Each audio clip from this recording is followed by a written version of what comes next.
Hi friends, welcome to learn with me. இன்றைக்கி நம்ம சமையல் செக்மெண்ட்டில் பார்க்க போகிறது ஒரு சட்னி தான்.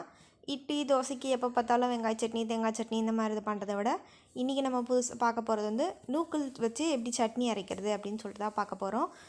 அதுக்கு முன்னாடி நீங்கள் இந்த சேனலுக்கு புதுசாக இருந்தால் சப்ஸ்கிரைப் பண்ணிவிட்டு பக்கத்தில் இருக்க பெல் ஐக்கானை ப்ரெஸ் பண்ணிவிடுங்க. அப்போ தான் வீடியோ போட்டோன்னே நோட்டிஃபிகேஷன் உங்களுக்கு வரும். ஓகே ஃப்ரெண்ட்ஸ், இன்றைக்கி எப்படி செய்கிறது அப்படின்னு சொல்லிட்டு பார்க்கலாம். சட்னி அரைக்கிறது அப்படின்னு பார்க்கலாம். அதுக்கு வந்து நூக்கல் ஒரு இது துருவி வச்சுருக்கேன். தக்காளி, உளுந்து கொஞ்சம், மிளகாய், பூண்டு, கருவேப்பிலை தாளிக்கிறதுக்கு கடுகு, உளுத்தம்பருப்பு இதெல்லாம் தான் நமக்கு இன்றைக்கி தேவை. சரிங்களா? நூக்கல் வந்து துருவி வச்சுருக்கேன். நான் தோல் சீவிட்டு நல்லா துருவி வச்சுருக்கேன். ஃபஸ்ட்டு என்ன பண்ணணுன்னா, வானல் வச்சுட்டு அதில் ஒரு 2 ஸ்பூன் அளவுக்கு நம்ம எண்ணெய் விட்டுக்கலாம். ஒரு 2 இல்லை 3 ஸ்பூன் கூட விட்டுக்கலாம். அது நீங்கள் எடுக்கிறது பொறுத்து. ஏன்னா கொஞ்சம் லைட்டாக எண்ணெய் இருந்தால் தான் கொஞ்சம் காய் நல்லா வதங்கிறதுக்கு நமக்கு வசதியாக இருக்கும். சரிங்களா? அதனால் ஒரு 2-3 ஸ்பூன் கிட்ட 2-2.5 ஸ்பூன் நான் விட்டுக்கிறேன், எண்ணெய் விட்டுக்கிறேன். எண்ணெய் சூடானதும் அதில் நம்ம என்ன பண்ணணும் அப்படின்னு பார்த்திங்கன்னா, உளுத்தம்பருப்பு அதுதான் நம்ம ஃபஸ்ட்டு ஆட் பண்ண வேண்டியது. உளுத்தம்பருப்பை ஆட் பண்ணிக்கலாம். இது வந்து கொஞ்சம் டேஸ்ட்டும் கொடுக்கும், உடம்புக்கும் நல்லது. அதுவும் இல்லாமல் என்ன ஆகும் அப்படின்னு பார்த்திங்கன்னா, சட்னியும் நமக்கு கொஞ்சம் அதிகமாக வரும். சரிங்களா? அதை வந்து அப்படியே கொஞ்சம் வறுத்துக்கலாம், லைட்டாக ப்ரௌன் ஆகட்டும். அதுக்கு அடுத்தது நம்ம என்ன பண்ணணும் அப்படின்னு பார்த்திங்கன்னா, இது பண்ணிகிட்டு இருக்கும் போதே பாதி வறுந்ததும் அதில் நம்ம பூண்டு ஒரு 5-6 பல் பூண்டு சேர்த்துக்கலாம். பூண்டு சேர்த்து லேசாக வதக்கிக்கலாம்.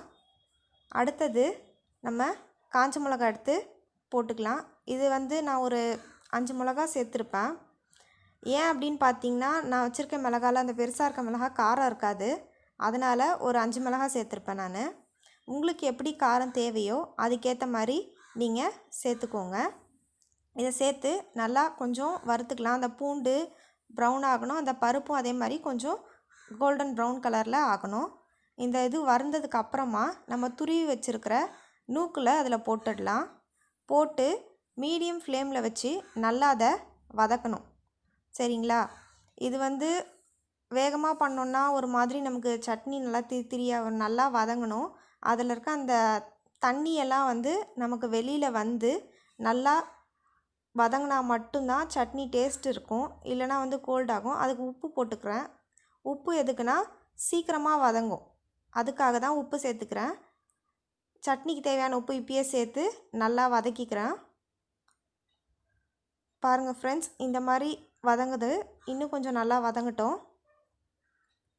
கொஞ்சம் பொறுமையாக தான் அனல் வச்சு வதக்கணும். ஓவர் இது ஃப்ளேம் வச்சிங்கன்னா நீங்கள் வந்து சீக்கிரமாக வதங்கணும் அப்படின்னு நினச்சி வச்சிங்கன்னா வந்து நமக்கு நல்லா வதங்காது. ஸோ மீடியம் ஃப்ளேம் வச்சு வதக்கிக்கோங்க. ரொம்ப சிம்லாம் வைக்க தேவையில்ல.